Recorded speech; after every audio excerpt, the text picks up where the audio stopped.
Bismillahirrahmanirrahim. Alhamdulillahi rabbil alamin. Wassalatu wassalamu ala asyrafil anbiya'i wal mursalin wa ala alihi wa sahbihi ajma'in. Amma ba'd.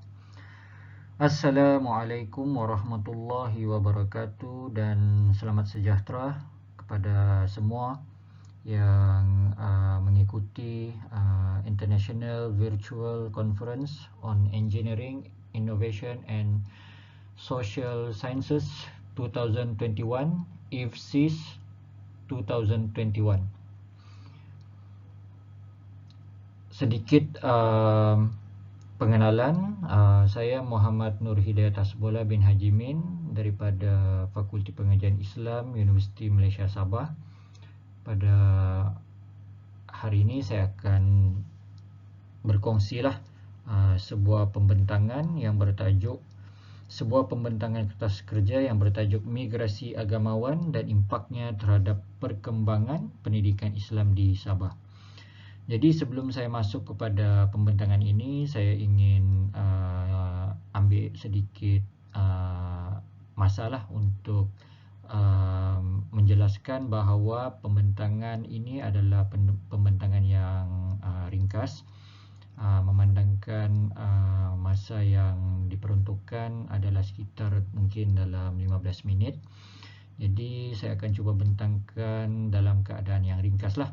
Sekiranya ada yang ingin mendapatkan maklumat yang lebih lanjut, bolehlah rujuk kepada kertas kerja yang telah saya hantarlah kepada pihak GAE. Okey. Baik, jadi pembentangan saya ini bertajuk Migrasi Agamawan dan Impaknya Terhadap Perkembangan Pendidikan Islam di Sabah.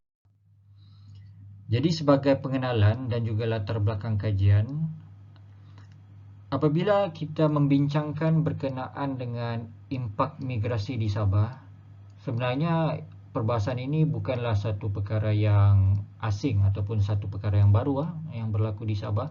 Sebenarnya benda ini telah pun menjadi satu perbincangan lah daripada dari masa ke semasa, okay, di Sabah ni berkenaan dengan migrasi ni. Bagaimanapun, sekiranya kita merujuk kepada perbincangan ataupun perbahasan berkenaan dengan impak migrasi yang berlaku di Sabah, terutamanya dalam arus perdana ini, perbincangan impak migrasi itu lebih menjurus kepada impak migrasi ekonomi dan juga migrasi pelarian. Ini kenapa? Ini kerana kedua-dua dimensi tersebut dia berlaku dalam skala yang besar. Jadi perbincangan impak migrasi itu lebih menjurus kepada dua perkara tersebutlah, dua aspek tersebut berbanding dengan aspek-aspek yang lain. Jadi antara kajian yang membahaskan berkenaan dengan dua dimensi migrasi tersebut, iaitu ekonomi dan juga pelarian, sebenarnya ada banyak. Okay, ini adalah sebagai contoh lah.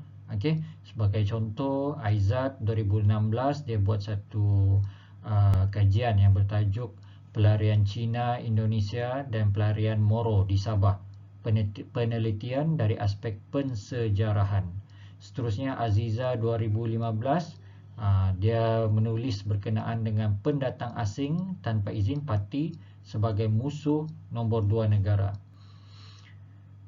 Seterusnya boleh juga tengok Aziza 2005 yang bertajuk Illegal Immigrants and the State in Sabah, Conflicting Interests and the Contest of Will. Dan ada lagi lah, okay, kajian-kajian lain yang berkaitan dengan kedua-dua aspek tersebutlah, okay, iaitu impak migrasi ekonomi dan juga impak migrasi pelarian. Okay. Baik, seperti yang saya sebutkan di awal tadi, dalam perbincangan arus perdana berkenaan dengan impak migrasi di Sabah lebih menjurus kepada dua aspek tadi itulah, iaitu ekonomi dan juga pelarian. Okay. Tetapi sebenarnya migrasi yang berlaku di Sabah ini bukan hanya dua itu saja. Terdapat juga migrasi-migrasi lain yang turut berlaku di Sabah. Okay. Antaranya migrasi golongan agamawan ke Sabah. Jadi bentuk dimensi migrasi agamawan ini sebenarnya boleh dilihat juga dalam beberapa kajian seperti yang telah ditulis oleh saya sendiri, okay, yang telah diterbitkan pada tahun ini yang bertajuk Penghijrahan Etnik, Diaspora, Multi Etnik Islam di Sabah, dan seterusnya ada juga kertas kerja yang saya tulis yang bertajuk Gerakan Dakwah dan impaknya terhadap peningkatan komposisi Muslim di Sabah, dan ada juga yang ditulis oleh penulis-penulis lain seperti Badli Hisham dan Rapihi 2009 yang bertajuk Gagasan Migrasi Dakwah di kalangan pendatang Filipina di Kota Kinabalu, Sabah, satu tinjauan awal. Seterusnya Farid dan Anwar 2003 ada menulis satu bab dalam buku, yang bertajuk Pengenalan Sejarah Kedatangan Islam ke Sabah. Yang jelas ini juga berkaitan dengan kedatangan agamawan lah daripada luar yang membawa Islam ke Sabah. Seterusnya juga ada juga kertas kerja yang ditulis oleh Muhammad Syauqi 2007 yang bertajuk Masyarakat Arab Keturunan Said di Tawau, Sabah, tinjauan terhadap sejarah pertapakan dan sumbangan dari aspek sosial. Dan akhir sekali sebuah buku yang ditulis oleh Muhyiddin, yang bertajuk Islam di Sabah. Dan ada lagi lah buku-buku ataupun kajian-kajian yang menyentuh berkenaan dengan migrasi golongan agamawan dan impak dia terhadap Islam di Sabah itu sendiri. Jadi berdasarkan kepada contoh-contoh kajian yang telah saya nyatakan di slide sebelum ini, migrasi agamawan yang berlaku ini tidak dapat dinafikan telah memberikan impak yang besar, terutamanya dalam perkembangan peradaban Islam di Sabah. Namun aspek ini kuranglah menjadi perhatian para pengkaji. Jadi objektif kajian ini adalah untuk membahaskan impak migrasi golongan agamawan terhadap perkembangan pendidikan Islam di Sabah. Impak migrasi golongan agamawan ini sebenarnya sangat luas. Kalau kita ingin bincangkan dalam konteks Islam di Sabah, sangat luas. Dia boleh jadi dalam bentuk impak itu dalam aspek politik, ekonomi, dan sebagainya. Tetapi apa yang ingin difokuskan dalam kajian ini adalah impak migrasi golongan agamawan terhadap perkembangan pendidikan Islam di Sabah sahaja. Jadi itu adalah objektif bagi kajian inilah. Dari segi metodologi pula, kajian ini merupakan kajian kualitatif dan pendekatan yang akan digunakan sebagai metod bagi kajian ini adalah analisis kandungan dan juga temu bual. Baik, untuk hasil kajian dan juga perbincangan ada beberapa perkara lah yang saya ingin kongsikan di sini. Yang pertamanya adalah definisi migrasi itu dulu. Definisi migrasi. Baik, menurut Clark, migrasi ini dia sukar didefinisikan secara spesifik. Kerana migrasi ini, bila kita ingin memberikan satu definisi kepada migrasi ini, dia perlu kepada perincian dalam pelbagai sudut lah. Sama ada yang berhubung dengan jarak, jenis sempadan, tempo tinggal, tujuan perpindahan dan lain-lain lagi lah. Jadi apabila hal ini berlaku yang mana migrasi itu sukar ditakrifkan secara jelas ataupun secara spesifik, ini menyebabkan berlakunya perbezaan di dalam memberikan definisi migrasi itu dalam kalangan sarjana. Sebagai contoh, Goldscheider dia mendefinisikan migrasi itu dengan menyatakan dua ciri yang perlu ada untuk dinamakan sebagai migrasi. Yang pertama, migrasi itu boleh dikatakan migrasi sekiranya berlakunya pertukaran tempat tinggal.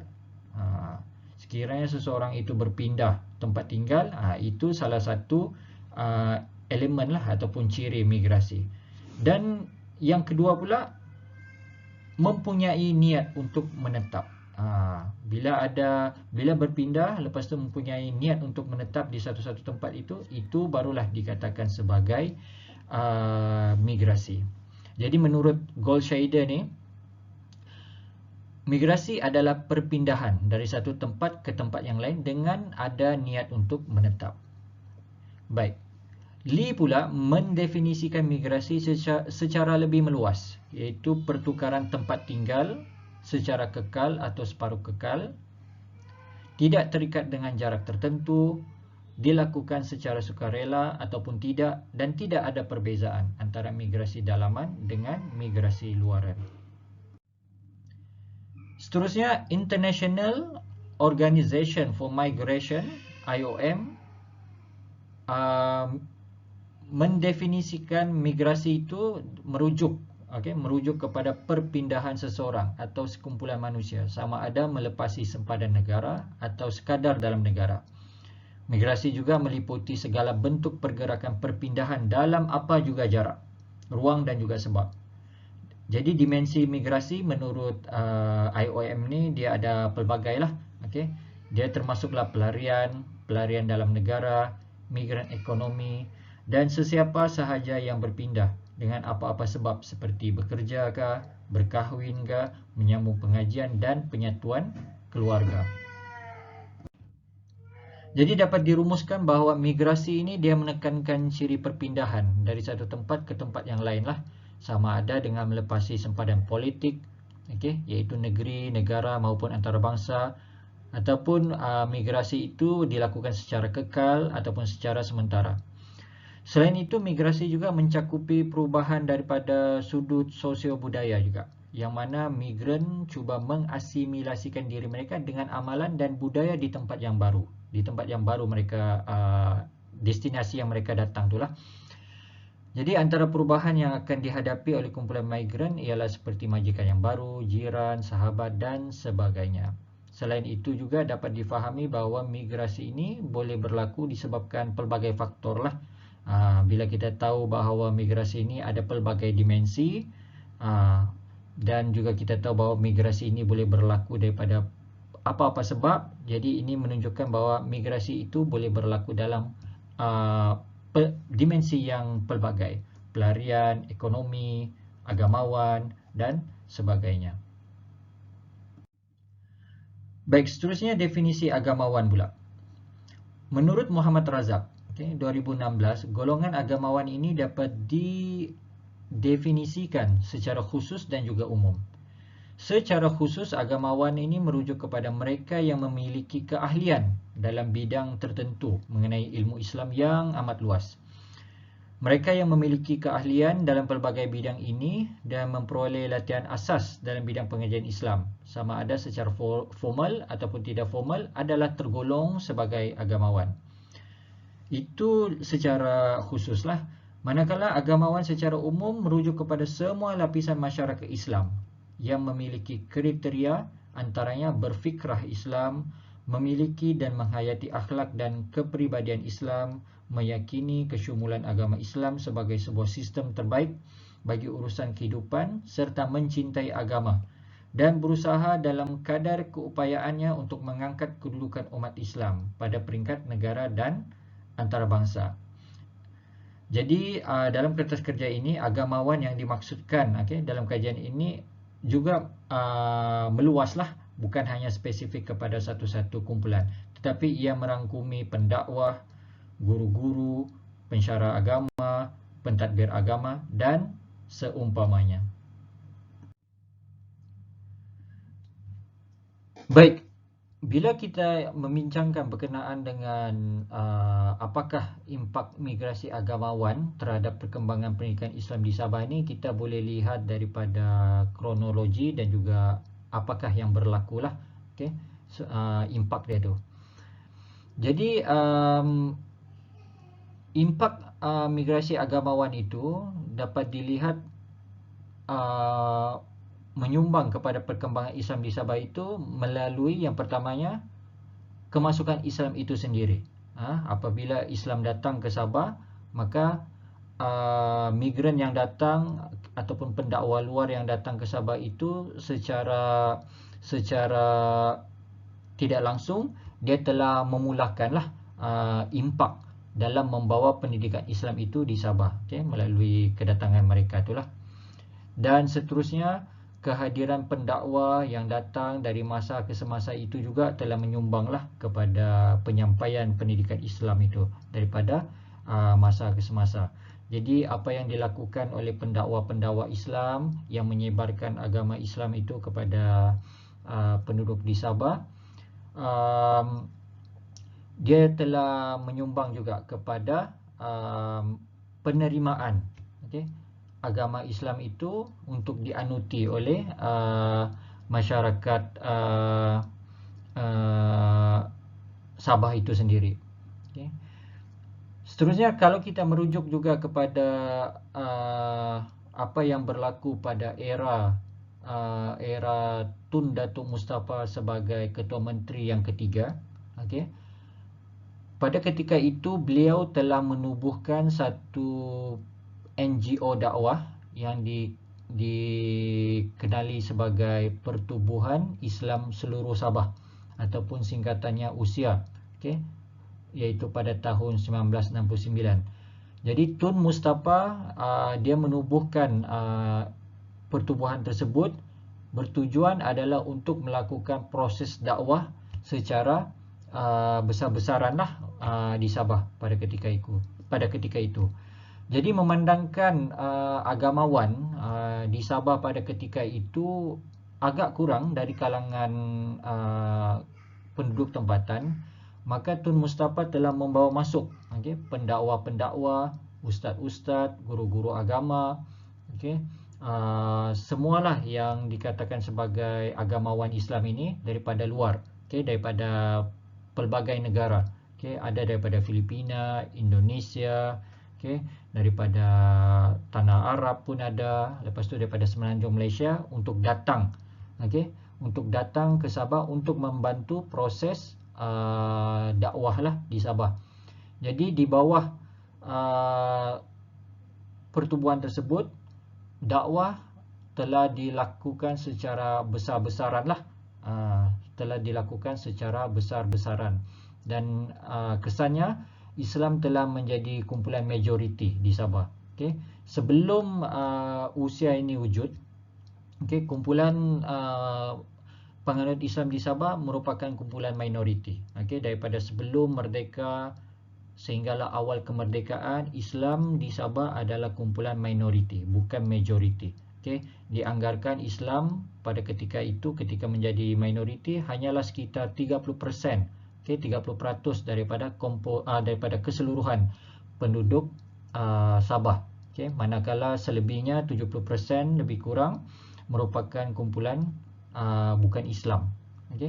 Jadi melalui usia tersebut, apabila dakwah telah dijalankan secara besar-besaran, yang mana golongan-golongan agamawan daripada luar telah datang untuk membantu proses tersebut, jadi Islam telah menjadi kumpulan majoriti. Islam telah menjadi kumpulan majoriti di Sabah. Dianggarkan telah meningkatlah daripada 30%, dan naik kepada 40, 50 dan seterusnya 60%, menjadi kumpulan majoriti, manakala yang selebihnya itu menjadi yang bukan Islam menjadi minoriti. Dan seterusnya, impak yang berlaku juga ketika Islam menjadi majoriti adalah politik. Apabila politik telah dipegang oleh orang-orang Islam, maka tidak menjadi satu kekangan lah, satu halangan untuk Islam dinobatkan sebagai agama rasmi negeri Sabah. Jadi apabila Islam menjadi agama rasmi bagi negeri Sabah, maka Islam mempunyai keistimewaan lah untuk membangunkan ataupun mengembangkan hal ehwal Islam bagi negeri Sabah, dengan menubuhkan majlis agama dan juga jabatan agama Islam bagi negeri Sabah. Maka dengan itu dapat melakukan pemerkasaan hal ehwal Islam dalam pelbagai aspek, termasuklah pendidikan Islam.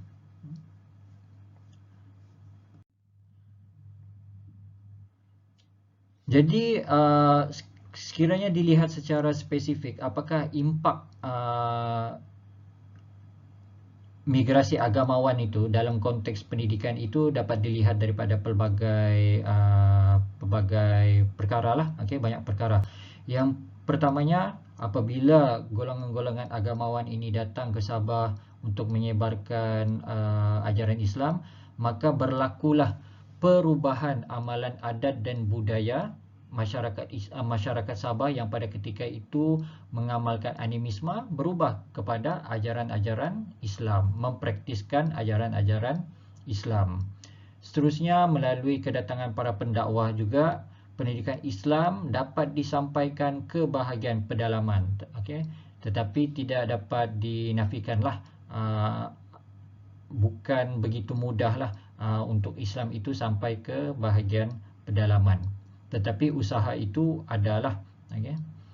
Seterusnya juga, impak yang berlaku melalui sumbangan para agamawan ini adalah melalui pembukaan institusi-institusi pendidikan Islam, okey, seperti surau dan masjid yang dijadikan tempat mengajar, okey. Begitu juga penubuhan dan juga pembinaan madrasah dan juga sekolah. Lepas tu penubuhan jabatan agama, dan termasuklah juga penubuhan NGO Islam yang telah saya sebutkan tadi, usia itu. Baik, selain daripada itu juga, antara impak daripada migrasi agamawan tadi adalah tertubuhnya, okey, sekolah daripada peringkat tadika, seterusnya kepada peringkat rendah, menengah, dan kepada institusi pengajian tinggi. Yang mana institusi pengajian tinggi yang pertama di Sabah adalah Ma'had, okey, Ma'had Tahfiz Al-Quran wal Qiraat. Okey. Selain daripada itu juga, sebuah institusi-institusi untuk saudara baru juga telah pun ditubuhkanlah, okey. Antaranya adalah seperti Institut Latihan Dakwah, Institut Latihan Dakwah, yang mana sekarang nama dia adalah sebagai Institut Pengajian Dakwah Sabah, okey, IBDAS. Dan antara sumbangan lain juga, golongan agamawan juga yang datang ke Sabah adalah melalui usaha-usaha dakwah yang mereka lakukan, okey. Mereka telah melahirkan imam dan juga guru-guru agama daripada kalangan orang-orang tempatan lah, okey. Yang pada sebelum itu, yang mana sebelum itu amat kurang sekali, okey, imam dan guru-guru agama daripada warga tempatan. Jadi sebagai kesimpulan, kajian ini mendapati bahawa migrasi agamawan ke Sabah telah memberikan impak yang signifikan, bermula dengan penyebaran awal Islam ke Sabah itu sendiri. Ini dapat dilihat melalui proses-proses dakwah, okey, yang berlaku, yang sentiasa dijalankan dari masa ke semasa, okey. Sehinggalah antara sumbangan golongan agamawan ini melalui proses dakwah yang dijalankan ini, mereka telah meningkatkan komposisi Islam sebagai kumpulan majoriti, okey, daripada minoriti kepada majoriti. Sekaligus telah memberikan peluang kepada pindaan perlembagaan negeri dengan menjadikan Islam sebagai agama rasmi negeri. Jadi melalui penetapan Islam sebagai agama rasmi negeri ini telah membuka ruang dan peluang yang lebih besar kepada pembangunan hal ehwal Islam dari segenap aspek, sama ada politik, ekonomi, perundangan, sosial, dan termasuklah pendidikan itu, pendidikan Islam yang menjadi tumpuan, yang menjadi fokus kepada kajian ini. Hasilnya dapat dilihat pada masa kini pendidikan Islam bagi komuniti Islam lebih baik sekiranya dibandingkan dengan sebelum dan di awal kemerdekaan. Jadi ini menunjukkan bahawa migrasi golongan agamawan berupaya memberikan impak signifikan di tempat yang didatangi mereka. Dan sebagai cadangan, aspek ataupun impak migrasi agamawan ini wajarlah kalau dapat ditorakai lagi untuk kajian-kajian yang akan datang.